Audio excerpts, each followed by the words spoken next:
and Community Affairs program dedicated to highlighting the work of entrepreneurs, business owners, and businesses that serve the residents in the East Orange community, as well as in the tri-state area. I am Anna Banks, your host. And today's program is sponsored by Thrive Leadership Institute in collaboration with the East Orange Business Association. The show airs on Tuesday evenings at 6:30 on Facebook, on YouTube, and on LinkedIn. Well, it's almost that time of the year. You know, a time of the year when business owners are starting to think about taxes. Now, taxes can be a stressful thing to think about for a small business owner. And likely because you wear so many hats, the last thing that you want to do is to give more of your hard earned business income to the federal, the state, or city government.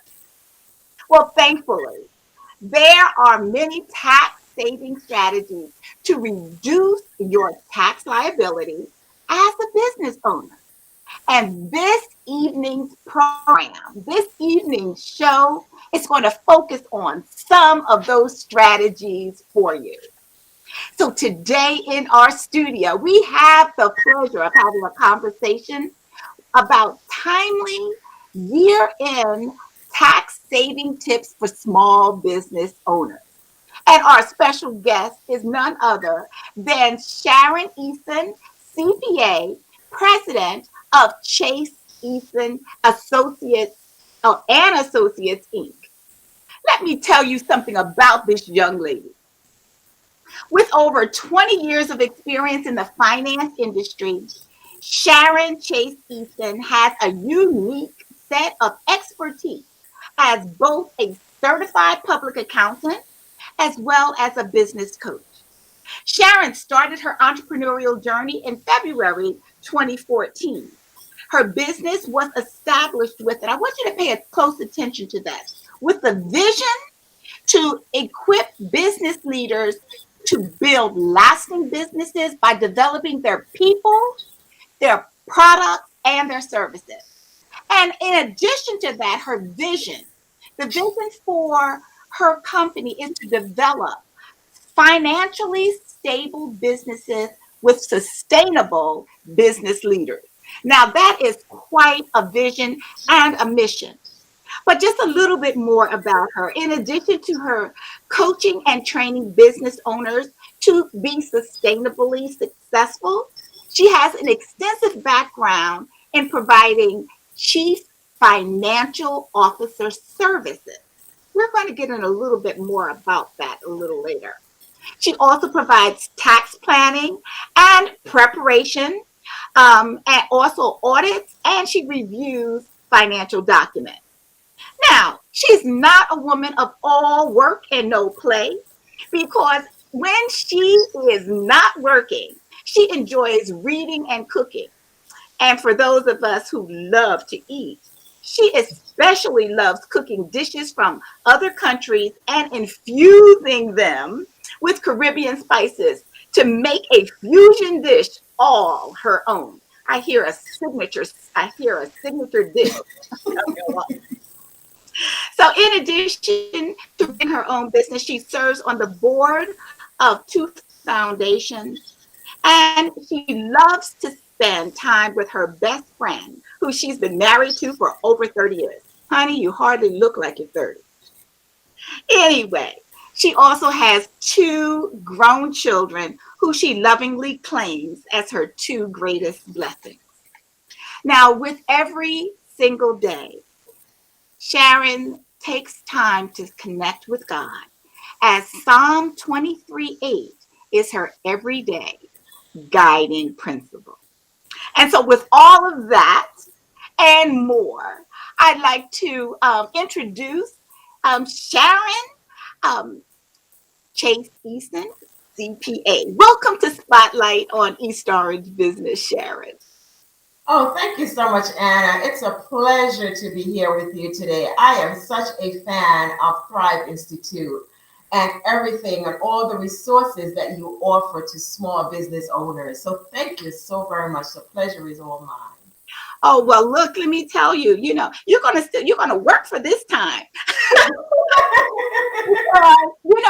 I know how critical it is for small business owners to keep more of what they earn, more of what they generate for their companies.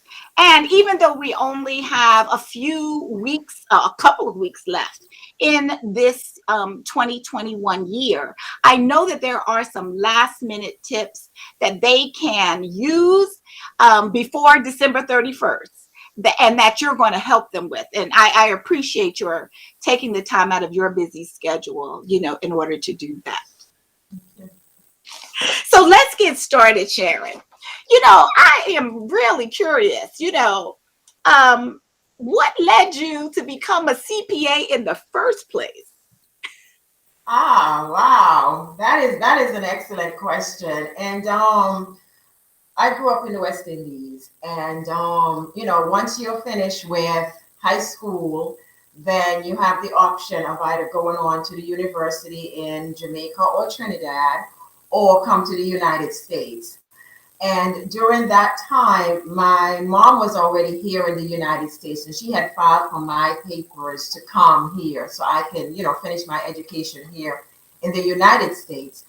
But in that, there was just a lag between the time I graduated and the time in which I got my papers to come here. So I went to business school in the Caribbean, and one of the subjects was accounting.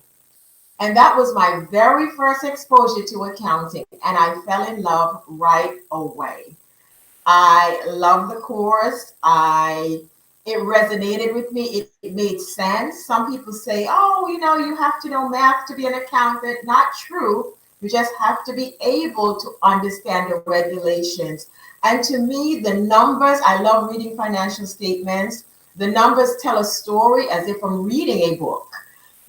So that is really how I got started. And then when I came here, I entered university and pursued a degree in accounting. And then after that, the top of the top, if you're going to do the profession, you might as well go big or go home, right? So I was like, well, I need to get my CPA. And so I pursued that and was able to become certified. That is so, thank you for sharing that.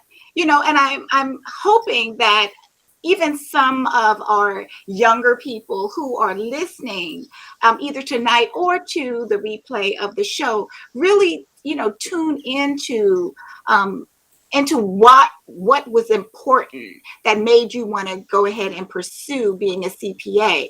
Because right now we still need a lot of people that are in, I guess it still falls in that category of STEM, and that's a very honorable kind of a profession and an industry. Finance is a very important industry for young people to pursue. So thank you for role modeling that and for telling us about your journey. Thank So you. in the introduction, I mentioned that you had extensive background in providing chief financial officer services. Now, I've worked for major corporations and they all have CFOs. But I know that you work with entrepreneurs and small businesses in addition to, larger corps. Mhm. What is a CFO and what services can you provide smaller businesses? Okay, so part of my business model is a part-time CFO services, and CFO is a certified financial officer. That's the acronym for that. And growing businesses often reach a point where they need professional financial advice, but they can't afford a full-time CFO or a controller. So, the cost of hiring a full-time CFO, Anna, it ranges from about 100,000, and 250 and up. As you said, you've worked for large corporations, and you know what they get paid. Not to mention the bonuses and the benefits that a business would have to pay out with that. So our business, what we do, we offer the part-time CFO service to small businesses as who are readily available for a sounding board to help them with the tough business decisions and help them to clarify their business plans at a fraction of the cost of what it would cost them to hire a full-time CFO.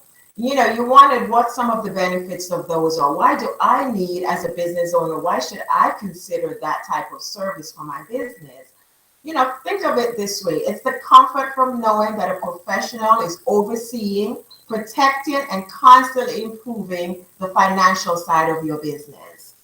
A professional who establishes strong financial controls, and you need that in your business, to reduce employee theft and increase your profits. Who would not want to increase their profits, right, in their business?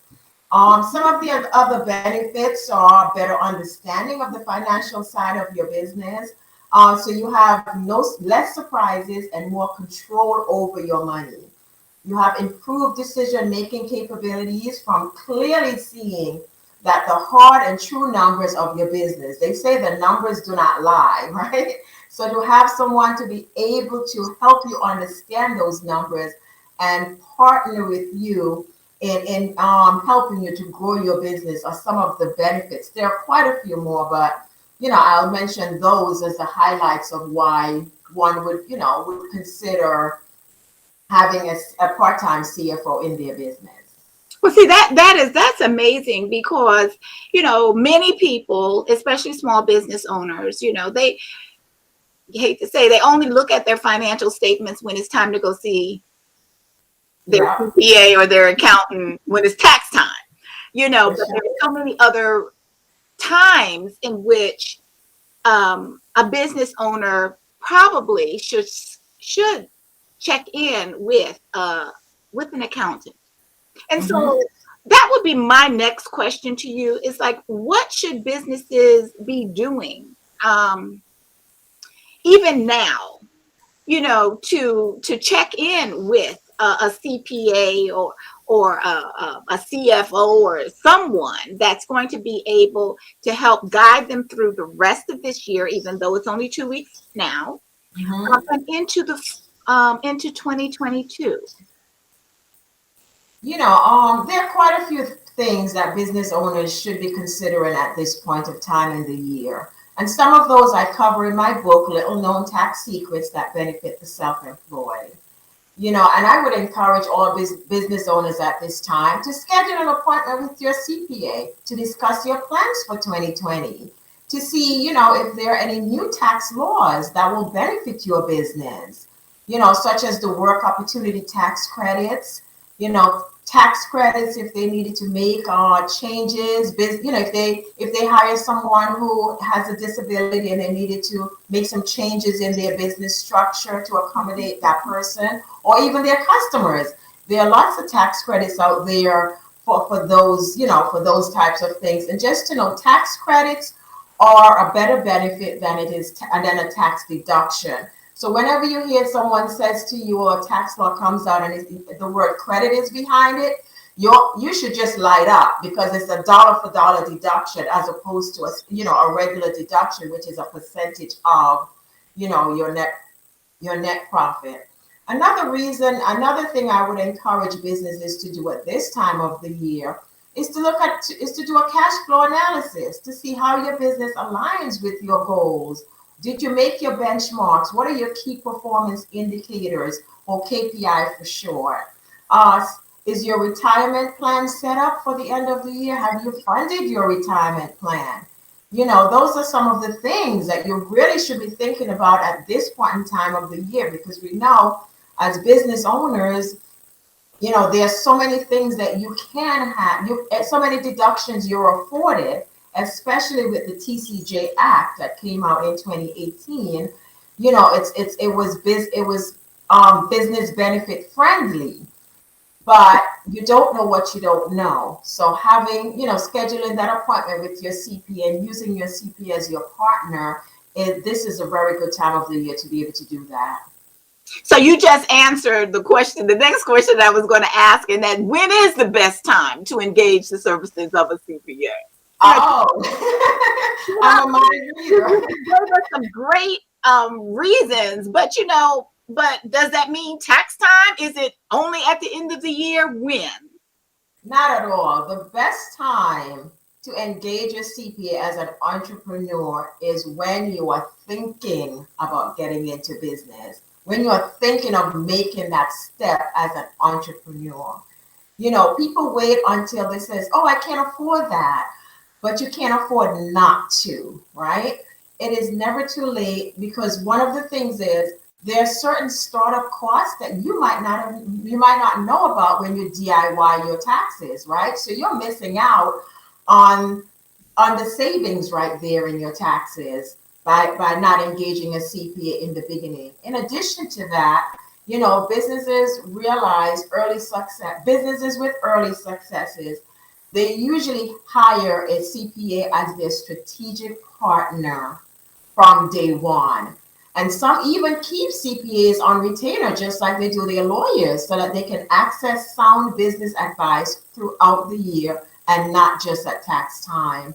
Because the other thing is, I always tell my clients, it says, before you make any big purchases, give me a call. Because once you've done that, it's now an event that has happened and I can't undo it. And I can't give you a tax benefit for something that already happened instead of us planning and strategically, looking at this together.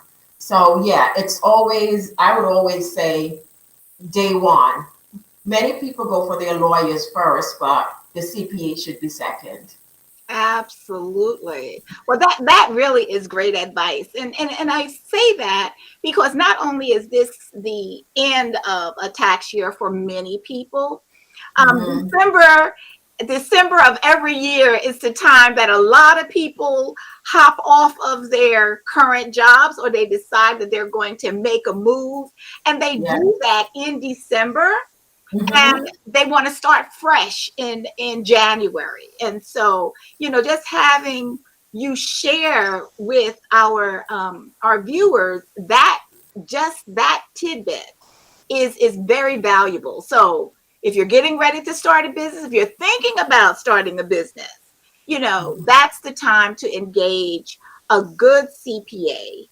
As and I love that word, that phrase, as your strategic partner. Yes. So, Sharon, you sort of mentioned some of the things that they might be missing out on. Like Hmm. I said, we only have 2 more weeks left in this year. So, can you just share with us maybe 2 or 3 last minute tax tips that our viewers and especially our small business owners can use for the rest of this year, before the rest of this year is over? Okay. As far as tax tips, there's so many things that one can do at this particular time, but one of the things that I would say is that you should, like I mentioned credits before. You should really look at certain credits. For example, there's a healthcare tax credit for small businesses. If you employ less than 25 full-time employees and the average annual wage is, well, it was 50,000 for 2020. Now it's 56,000 for 2021. You should be, looking at that and seeing, if you qualify for that. There's the work opportunity tax credit, which was extended through 2021. And other things I would say is if you just mentioned right now that there are people who always like the end of the year they kind of put their 9 to 5 on the shelf and they said, you know what, I'm gonna take this entrepreneurial journey. Look at the startup costs. There are several startup costs that are deductible, and some of those include advertising for opening the business, the salaries that you pay the employees for training, the salaries that you pay, the mileage that you pay to travel to go to a trade show to prepare your business for opening. Some of those costs are deductible upfront. Some of it can be capitalized over a period of time, but there's some deductions that you can take today, right now, because you started your business this year. Mhm. So those are a few that came to the top of my mind as we speak, Anna. Oh, well, that is great. That is really, really great. And I think that, hopefully people took a couple of notes there, because I know how much it would cost to be on retainer to ask some of these questions. So, That is true. But the other thing I would like to say, if they visit my website, www.Chase-Eason.com, I have a newsletter on my website. And if you subscribe for the newsletter, you'll get the up-to-date changes in the tax mhm. laws. And like now, there are certain tax tips, many more than I've mentioned today, that, they can read and take advantage of. Well, see, that's great. And, we will definitely post. In fact, let me bring that up right now so that we don't have to wait until the end of the show in order to share your website with our so you'll see it's in a crawl going across the bottom of the screen. Just in case you have not gotten your pen and pencil, it is www.chase-eason.com. Okay, great. Well, thank you so much. I'll let that run for a couple of seconds while I go on and ask you a couple of more questions, Sharon. So, Sure. normally I ask our guests about if they were to write a book, what would they? Mm-hmm. But I understand that you've already put together a book. So can you share the title of that with our audience, how they can get it, give us a synopsis of it, or anything like that? Okay, so the title of my first book, and many to come, is Little Known Tax Secrets That Benefit the Self-Employed. And in the book, I've covered everything from your startup costs, considerations that you should take into consideration, things you should take into consideration when you're going into business, understanding what's involved in that entrepreneurial journey, because as you know, I'm also a business strategist coach, so I've put some of those nuggets in the book as well. And of course, I went into some of the common tax deductions, such as the home office deduction, what to look out for, certain things to keep you under the radar from being audited, because it's not a free for all. We know that, right? So, I also included some tips on certain things and how to measure your home if you want to do the home office deduction. What is the difference between an employee and a consultant? All of those things I've mentioned in the book. So, I would recommend that you log on also, and I will offer you a complimentary copy for anyone who's come through your show, Anna. Oh, well, that's great. And how would they be able to do that? How would they be able to get a copy of that? Okay, I can send you the link to share with your guest, Okay, and so they will be able to click on the link and download the book. that will be wonderful. I'm sure that all of our listening audience, our viewing audience will appreciate that so much. So yeah. So Sharon, this is the time of the show that I always like to have some fun with my guests. Are you up for that? Ooh, of course, I'm always up for fun. So let's play this little thing called Would You Rather? Mm-hmm. Okay. So would you rather have the ability to see 10 minutes into the future or 150 years into the future? Ooh. I would want to see 150 years into the future because I'm a long-term planner. You know, and I am on my assessment. I'm a C, right? Which means I like to see around the corner. I like to see what's coming and not surprises. So I would say I want to see the long range. I want to know if I'm still going to be using my iPhone or if I can just kind of talk into the ear and something comes down. Okay. So would you rather have $1 million right now or $5,000 a week for the rest of your life? Hmm.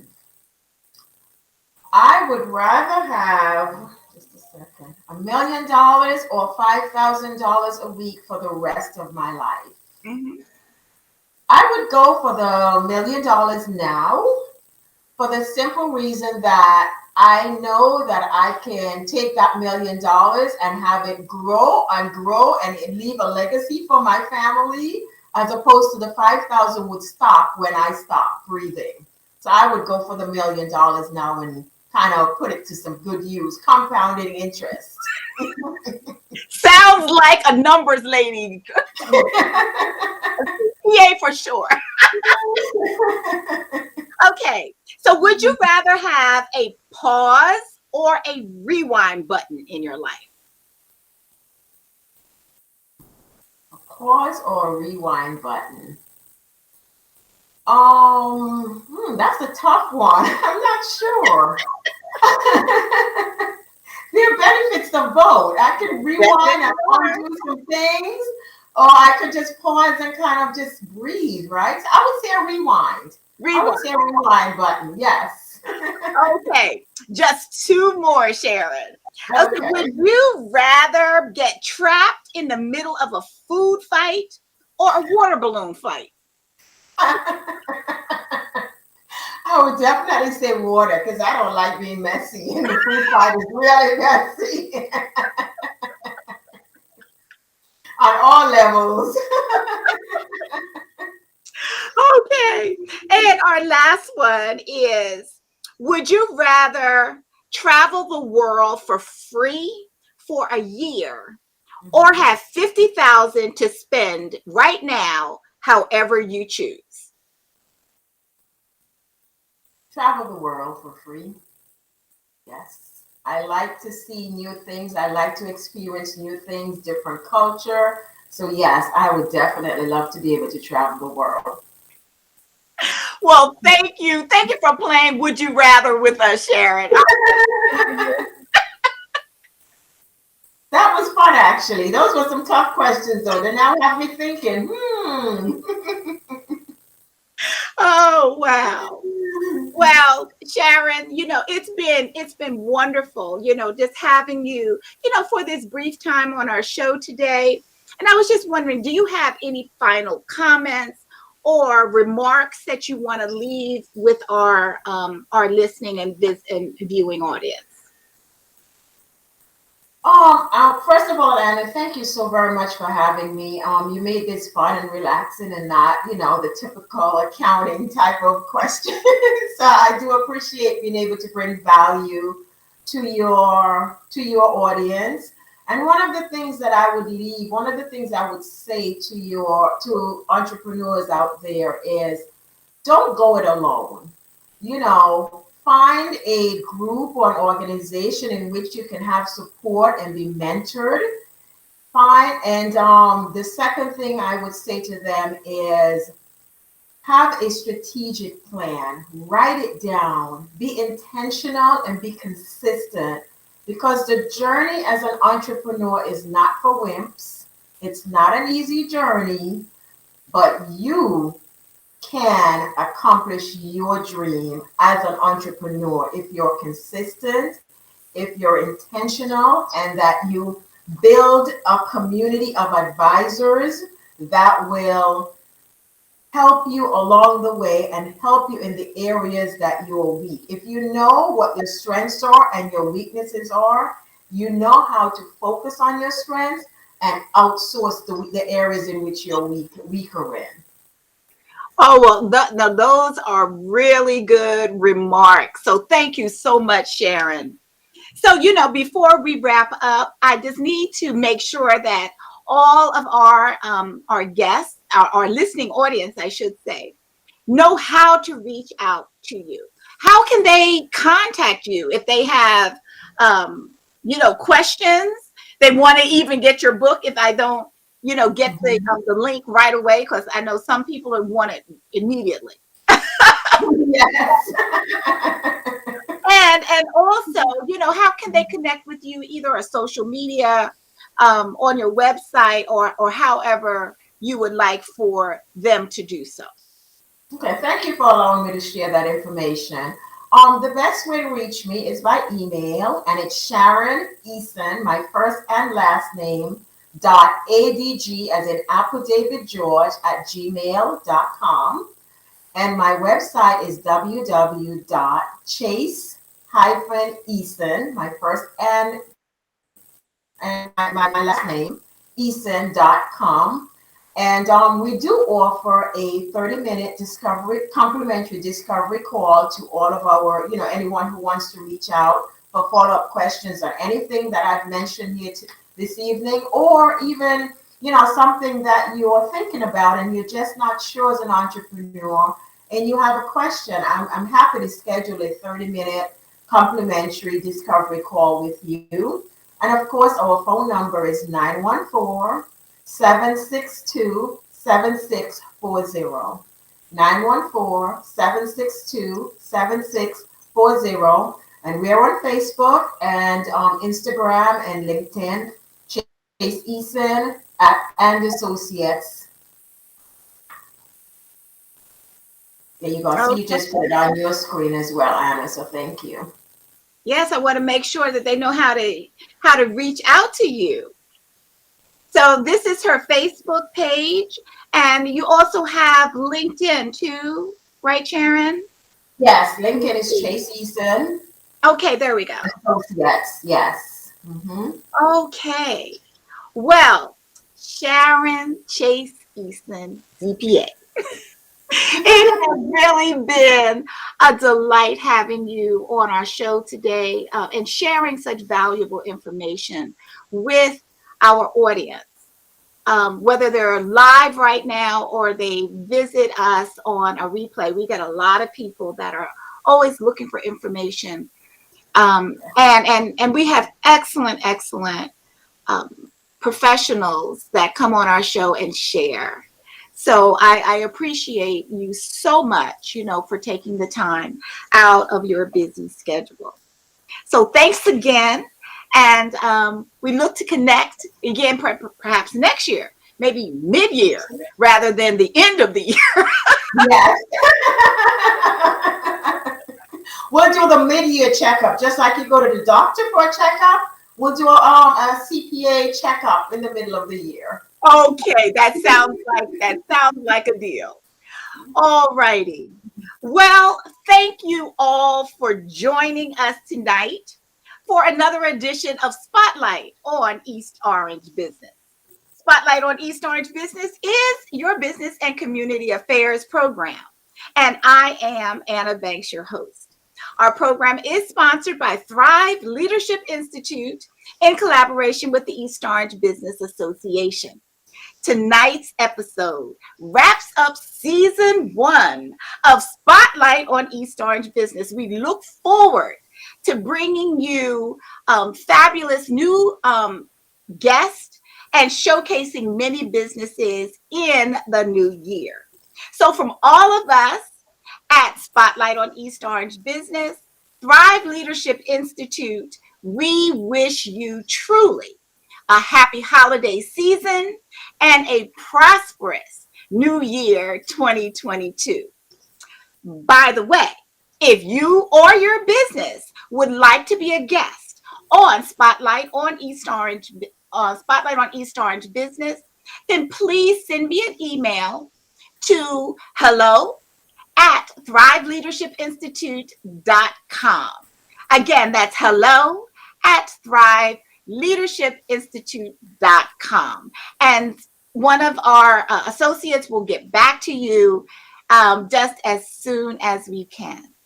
And so until next year, have a great holiday season. And thank you again, Sharon. Bye bye for now. Thank you. Happy holidays.